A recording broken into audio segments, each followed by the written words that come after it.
All right, everyone. Hello and welcome from Phoenixville Public Library. I'm Mark Pinto, the Adult Services Director, and we are pleased to have with us tonight. Well, she's been here. She's done live in-person one only, and then during the pandemic she did a Zoom only, and now we're doing a hybrid event tonight with Terri McDowell, lead ambassador for Forever, and her presentation on organizing your photos.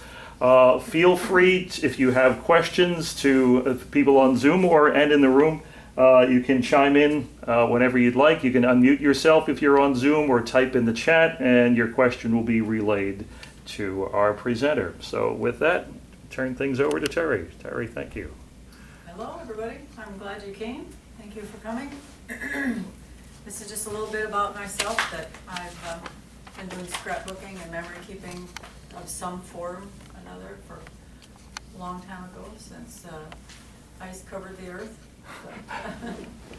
But anyway, I really enjoy helping other people with their photo messes because I can relate, because I had such a huge mess, and mine's still a bit of a mess, but it's better than it was.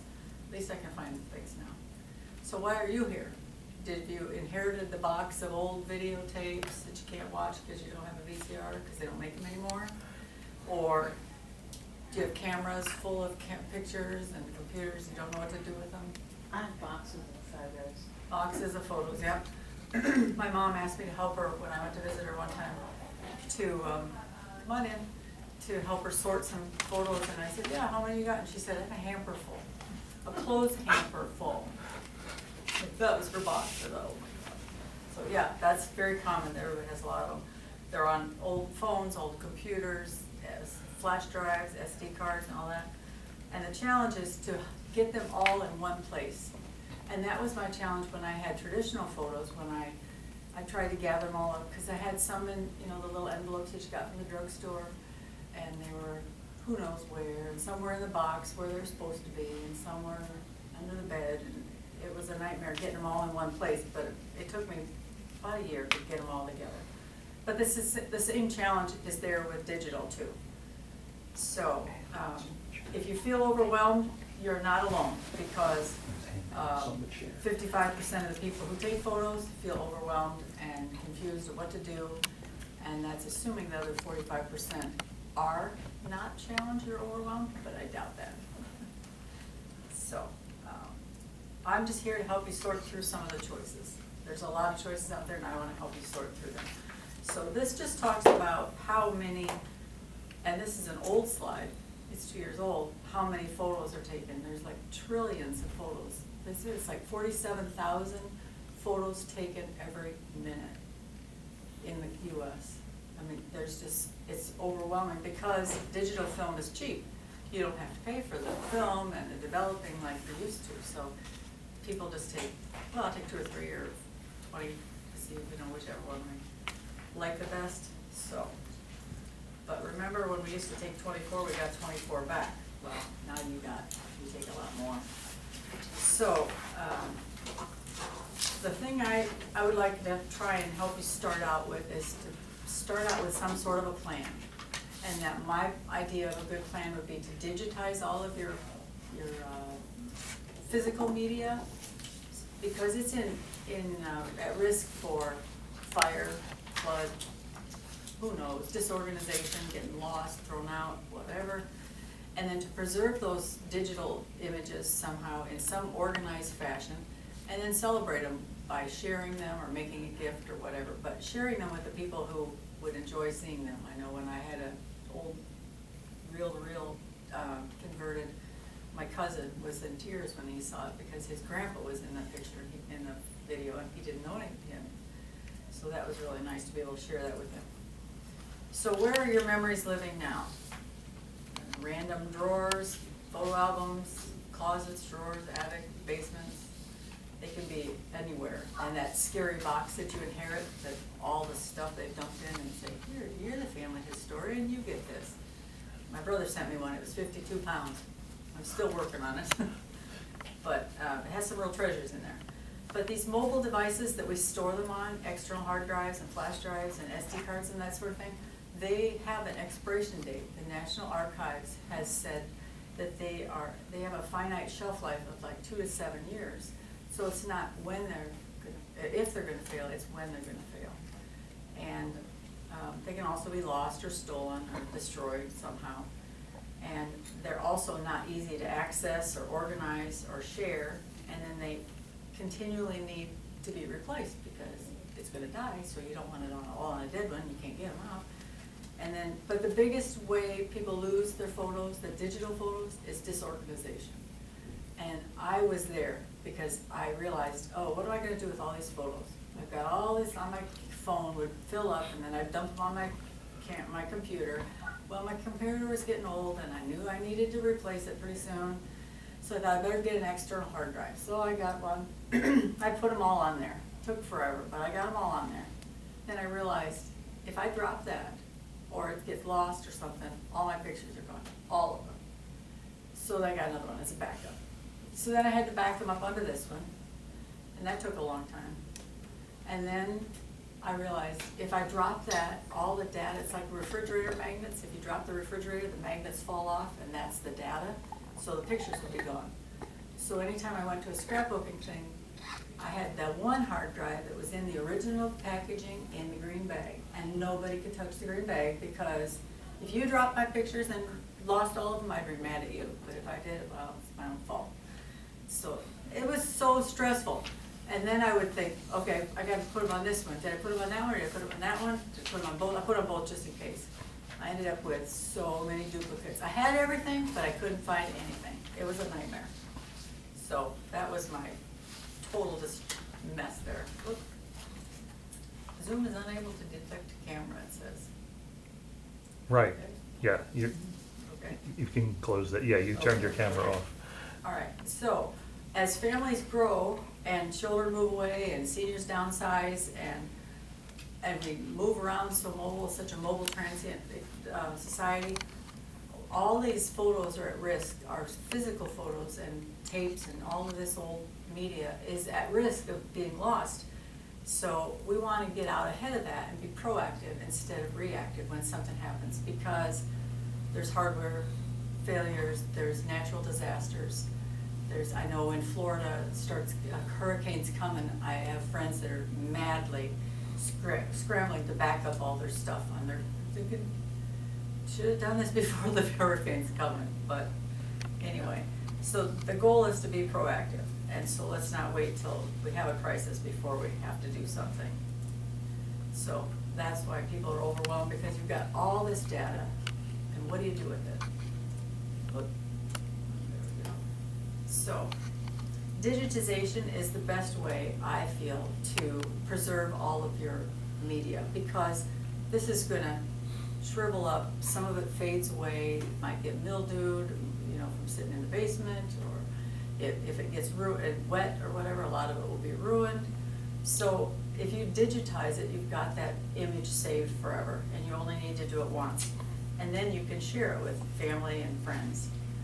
But digitization can be expensive, so you have to decide, are you going to do it yourself? Do you want a DIY project that's going to take a long time, because it is very time consuming? Or do you want to spend that time organizing them and identifying the people and telling the stories once they're all digitized? But that's up to you. But when you do decide to gather all this up and digitize it, there's some questions that you need to ask. And I believe you have one of those, the 10 questions on selecting a digitization service. Is it trustworthy company? Where does it take place? Are you going to send your only videotape of your wedding or your kid's birth or confirmation over to China or India and hope it comes back in a few months? Or what kind of items? So is it only photos? Is it only video VHS? Or will it do all of this stuff? The old tin types and all that old, I don't even know all the old types of photos, there's so many. How do you receive them back? Do you get them on a flash drive? Do you get them on a CD? Or do you get them digitally? Will they be easy to access? Can you look at them on any device, anywhere, your tablet, your phone, or your computer? Or can I go to your house and look at them on your computer if I'm on vacation? Can I and who keeps the digital rights? Because you'll find out later that that's not always a given that they would be mine, even though they're my photos. Can I easily share them? Do they have a one-time transfer to digital format, which means, do they migrate the files to the new formats? So today, it used to be, a few years ago, all the iPhones took JPEG pictures, which was kind of the standard format for a photo. Now they don't they take HEIC photos instead of JPEGs. Well, so what happens if you have a device in 100 years that only reads JPEGs? Well, you're out of luck, because the JPEGs are going the way of the 8-tracks. So does this company migrate those files so they're all JPEG format? So when that becomes obsolete, do they migrate that to the new format? So it's current with the devices that are out there, so they'll be able to be read no matter when. Do they do high quality work? And do they have client care? Can you call and actually talk to a person? Those are just good questions to ask when you want to look into this, because there are several companies who do this, and some with better success than others. So now that they're digitized, let's get them organized. So the goals that I would have to get them organized would be have them all in one place first of all, just like with my physical photos that I had to dig out and everywhere. And I took over the dining room table for a week, sorting them and putting them into boxes to at least I had them all together. Are they organized and easy to find? Are they accessible from all the devices? And can you share? Or are they visible to anybody and everybody? So many storage solutions are not easily accessed and organized, shared, or safe, like your external hard drives. But an online cloud storage, I would think, is the best. So let's look at a few of those. First of all, what is cloud storage? Is it a good thing or is it a bad thing? She said, I don't know. It's a model where information is maintained, managed, backed up remotely, and made available to users over the internet. And yes, it can be a good thing, but not all all cloud storage sites are the same. And they're not all created for the same purpose, so it depends on what your focus is, what your concerns are, and what's important to you. So not all of them are good for your photos, but here's a few thoughts. We'll just go over a few of them. Here's just a few little snippets from their terms of service. So make sure you read the terms of service, whichever one you're going to do, because I had an iPhone, so I thought, well, I'll do iCloud, that'll be easy. It's perfect, you know. And then when I read the terms of service, and I don't know what made me do it, but I'm glad I did, because it said, basically, well, you'll need another backup. We're not going to back it up. I thought, well, what good are you then? Why am I paying you then? I said, you're done. I broke up with them. So anyway, but cloud storage is it's a good thing. So, but Facebook owns your content, so they own the digital rights. Once you put it on Facebook, it's theirs. They can use it how they want, and you have to put up all those posts. And if you put a Disney picture up, then you see all the ads for Disney or whatever. Shutterfly holds your photos hostage, and they can delete at any time. And that's because Shutterfly is not a storage company, they are a printing company. And if you don't print with them every so often, they'll delete your account because you're not a good customer, because they don't care about your storage. They can hijack it? I'm sorry? They can hijack your... It's called the hostage business plan. There are several of them that do that they hold them hostage. And I knew one woman, she had, and I'm not sure which site it was, she said it was from a drugstore, so it was CVS or Walgreens probably. She had like 22,000 pictures uploaded there, and then she wanted them all to get downloaded and put them someplace else. And they said she could download 2 at a time. So, and the problem is they aren't at the same resolution that you put them up there. Like Facebook has to compress them because there's trillions of pictures put up to Facebook every day. So they have to compress it. So if that's your only digital copy of it, and you want an 8x10 of that wedding picture of your kid, and you blow it up, it's all pixelated because they had to compress it to make room on their server for it. So these are things you just need to consider, all of these things, what's important to you and what you can and can't live with. And Google sells their information to advertisers. And Forever is a fairly new company. It's been around about 10 years now, and 12 years. And it has a different business plan. It's like life insurance for your photos, where you own a piece of the cloud versus renting like everyone else does.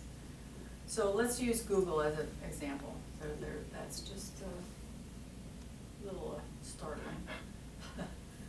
Okay, so Google, when you read their terms of service, and these are not the newest terms of service, but they collect your content, they use the information, they can reproduce it, they can distribute it, use it, and publish your content as theirs.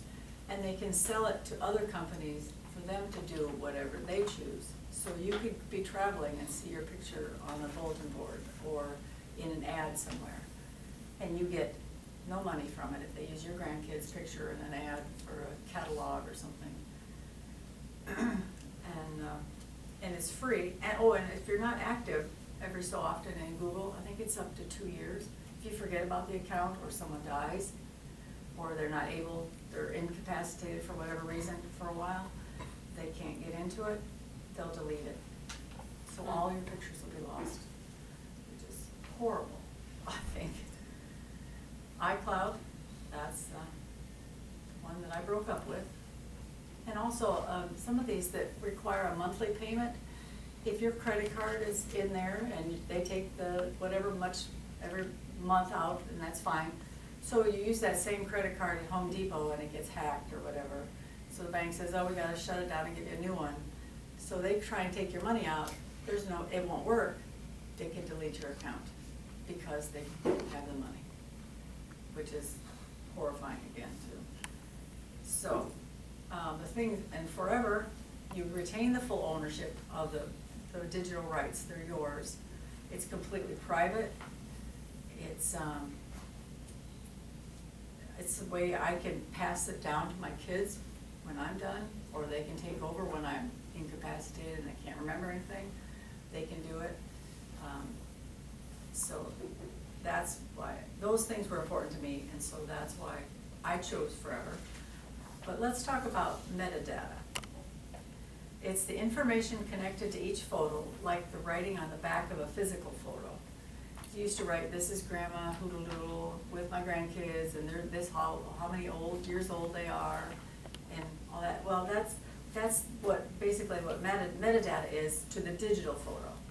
And so this picture would be the cat is the data, and the metadata is talking about who it is, where it is, and all that. So if you can have the correct date on there, as you know, if you're looking at old photos that don't have any writing on the back, it's nice to have that date so you know the time frame. You can, you also would know something about the person a little bit more if you had the whole story. Why is she dressed up like this, or why are they doing this? You would have that whole story, and it would also be less likely for my kids to throw it out when they see the picture, because then they would read the story and know what it is. So this is for documents and photos, but video is still a little tricky and changing all the time. So there's two types of metadata. There's EXIF, which is automatically stored upon capture, which is like the date, the time, the type of camera, and sometimes the geolocation. And then there's also IPTC data, which is not automatically recorded, and that's what you would put in through software. You could put a description, a caption, a tag, and you could change the dates. If you uploaded it a different day than it was taken, and you could change the date to when it was, or if it's an old photo, you could say this happened back in 1930 or whatever. So. What was the first category? EX, did you say? The metadata. The first one is EXIF. Okay. Yeah, and the second one is ITCT. IPTC, yeah. And I have no idea what those stand for. Sorry. So in Amazon Photos, you cannot change the file name, but you can add it to an album. You can add people tags, and if But the problem with this is if this photo leaves Amazon Photos, that metadata will not be saved. It will not travel with the photo. So if I send you a picture from Amazon Photos that tells the whole story, where we were, what we did, when, and all that, you won't get any of that, you'll just get the picture. So that's unfortunate. And Google Photos functions about the same as Amazon, except you can add a description. But again, if you share it outside the platform, that metadata is lost. So my kids would just dump them because they wouldn't know who they were. Even though I told them all the stories of Graham and everybody, but you know, they forgot them and tell me, you never told me that. SmugMug is another popular platform, and it's very popular with photographers because it captures more of the camera data than most of the other platforms do. And you can also sell your photos through this platform. And you're able to add descriptions, but again, if you share it outside of SmugMug, the metadata is lost. Apple Photos, you can add descriptions, people tags, change dates, but it's not consistent whether the metadata will stick. And I don't know if it's because they keep changing or if it's not completely figured out, I'm not sure. But it would also be lost. Forever, the metadata is here with a photo, and this is all the different types of things you are allowed to change. You can change the file name, you can change, add descriptions. I think the description is like a 50,000 character limit, so you can tell a whole story. And it's easy to copy it from bulk organized. You can tell the story of lots of pictures all at once instead of typing it in 50 times. But there's all sorts of different things you can add there. You can tag different people and all that. And when you do share this outside of the platform, it does stick with it. So that metadata will stay with that photo no matter if you put it in albums or if I share it online or whatever. If they click on it, they are able to see that. So the questions that you should ask when you're selecting a digital home, is it a temporary or permanent cloud storage? And I believe you have this paper with it. Yeah, you should have one of those. It's on both sides. Is it easy to access through all different devices? And what kind of file types does it save? Does it do video, audio? Can you do a voicemail? Can you do any of these old things, slides? And who owns the digital rights? Because when you put, I think it's when you put on Google, it's not yours anymore. It becomes their property. That's part of the terms of service. Can you easily share it with everyone? And what happens if you don't pay? Will your account be deleted? Is there a succession plan in place? What happens when you die to those photos? I heard of one woman who had her photos on one of these platforms, and she went to look at it and it was gone. And she called them and they said, well, we had word that you had passed away. She said, well, I didn't. And they said, sorry, it was deleted. All their photos were gone. Those horror stories just make me sick. So, and do they come in full resolution? Do they remain in the full resolution that you put them up in, or are they condensed, compressed like they are on Facebook? Are there organizing tools to record the stories behind the memories? And do they have a client care that you can call and talk to a real person? So, and then the fun part would be to celebrate. So you can make gifts for people, you can share them. I know we have a family Facebook page, just the family, and when I share my old stuff, they're all like, oh, I didn't know Grandpa could ride a horse. I didn't know, it's fun to share those different things. Or when my daughter had a baby and I pulled up a picture of her at the baby's age and they looked just alike. Because they kept saying, oh, he looks like Dad. And I'm like, oh, no, he doesn't. So I could pull that up. It was fun to be able to pull it up and show them. So let's recap. To save, organize, and share. So first, to digitize all of your old media that's at risk from natural disasters and lost and whatnot.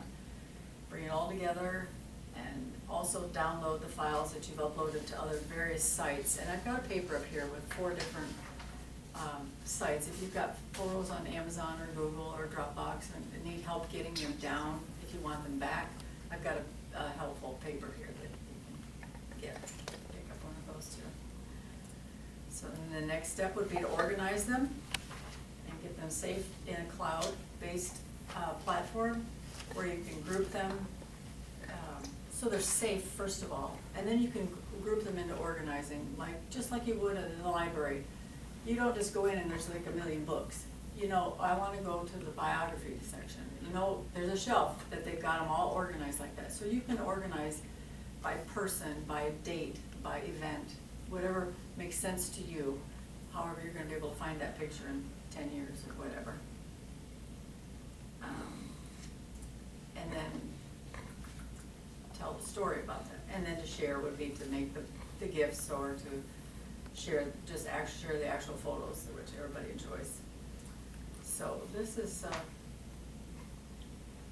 does this sound familiar to anyone? Okay, so we went over a lot of information today. Does anything jump out at you where you want to start? And this is a little the baby boomers are the generation, one generation away from losing all those things, because the next one doesn't know, because things have changed so quickly with technology. I remember back when digital cameras first came out, my daughter said, "Mom, we gotta go digital." I said, "Are you sure? I like a photo in my hand." And she said, "It's going that way, Mom. You gotta do it." So I did, and I'm really glad I did, because now I can take millions more pictures because I don't have to pay for the film and the developing. And How much storage space do you have to have or add to, it depends on how much you need. It's, Okay. it depends. Some people need a terabyte if they have a lot, or some people just need a little bit, depending on. What do you do with old scrapbooks? They can be scanned too, and then digitized. So I've done that with mine. I've sent them in and digitized them, and so I have the whole page there. And then some people have taken that as one picture and plopped that on a page and made a digital book. So then they have a physical book, and instead of being this thick, it's only this thick, because it doesn't have all the stuff. And so that's a good question, because you put in all this time and effort and money into making those scrapbooks, and if you have a fire or something. I mean, my husband said, "What are you doing all these scrapbooks for? Who's going to get them when you're dead? Which girl's going to take them?" Because I have 3 girls, and I said, "That won't be my problem, will it?" But now they can all have all of them. They'll probably dump the big old books, but they'll all have them. They can have them digitally, because I've got them all scanned. If you were to digitize them yourself, do you use a scanner, or you take pictures, digital pictures of a real picture? How do you do it if you do it? I would use yourself? a scanner. If I don't have a 12 by 12 scanner, and that's what my scrapbooks are, all 12 by 12s. But some people, you can buy one. They're not cheap, and it's a slow process, but you can do it. There are scanners out there that do 12 by 12. And what's the cost of a service to digitize your physical photos? Well, it depends. I use Forever, and I can if you're interested in hearing more about it, I would be more than happy to do a Zoom or meet you someplace, and we can go over it. But it depends on how much you have, depending on what type of media you've got. And there's the way Forever does it is you buy a box, depending on the size, how many items you have. Like a VHS tape is roughly $29, but I wait till it's 40% off, because why not? I'm not in that big of a hurry. And then they send you the box with all the padding and information on how to do it and sort everything, and you put all your media in the box, pack it up, drop it off at FedEx. It goes to Green Bay, Wisconsin, to the brand new site where they digitize everything, and then they put it through and digitize it, do their magic, and they correct the colors and everything too. I read a book by Marie Kondo, the organizing lady, and it's been a while since I read her book, but she recommended that most photos that you have that don't have people in them aren't worth keeping. Probably not. She's probably right. A lot of people say when you go through your So photos. before I digitize, I would want to cull the herd. Yes, I would agree, because it's not cheap to do it. And so you don't want 50 pictures of grandma and grandpa's trip to wherever that, you know, all look the same, or you don't know. Maybe one, this is when they went to the Grand Canyon, here's one of them in front of the Grand Canyon. Or, you know, a few, but you don't need, they say, and I've got a little card up here, it helps you figure out how to cull the herd, like you said. Mhm. The blurry fuzzy ones, the duplicates, pick the best. And if the fuzzy one is the only one you have of that event, like we have one of my husband when he was ordained with his grandpa. Well, it's fuzzy. Somebody took a terrible picture and it was fuzzy, but it's the only one we have of him on that day with him. So I kept it, you know, because, but yeah, I would definitely go through people you don't know, ask around, you know. The other thing I read somewhere, and it wasn't Marie Kondo's book, like you have, unfortunately, I have my grandmother's photo stash and my mother's photo stash. Yep. I don't know who these people are. Yeah, and there's nothing on the back. Mm-mm. And they recommend sending them to the local historical society to see if there's any interest there. Yeah, they might be interested in them. Yeah, that's a shame that people didn't write on it, like this one. I don't know who wrote this, but they wrote Uncle Willis right on the front. So I don't know why they right there, but I'm glad they did, because I would never known that was him. Because he looks like the little girl. But anyway, I'm gonna have a Zoom tomorrow, or I can have other ones if you would like to have me sit down with you and explain what I do. But just make sure you read the terms of service, because there's so many choices out there that I don't want people to lose their photos. And if those whatever format fits your needs, go for it. But just know that this is in danger of dying someday, and then you won't have them. Disintegrating. Huh? Disintegrating. Yeah, because, I mean, some of these old things, these are like 50-some years old. Now, I don't know which library in Chester County, but there is a library in Chester County that has a VHS conversion machine. I think That's they do us. here. Yeah. They Is do. it you? It's Phoenixville, yep. Oh. I have not done that, but I think. What does it convert it to? Just to a file? Or to a DVD. And then you can upload that file or the Yeah. DVD, you can upload it to whichever platform you choose. But Do we make an appointment to come see someone to do that, or? That's with me, yep. He's the guy. Any other questions? Questions from people on Zoom? Don't be shy. So if you need help getting your photos downloaded from any of these other sites, there's papers here, and if anybody on Zoom needs them, they can let me know and I can send it digitally to them. Yeah, I can send them your email address or Okay. something. Yeah, that'd be great. Yeah. Great. All right, so if Okay. you want to get together, we can, there's some more information up here on their different services that they do, family research, digitizing and all that up here if you'd like, and a little more information on the storage accounts, and my card, Okay. and fill out the paper if you want me to get in contact with you, and we'll chat more. Okay. Thank you for coming. Thank Yep. you. Thank That was you. interesting. Thank you, Terry.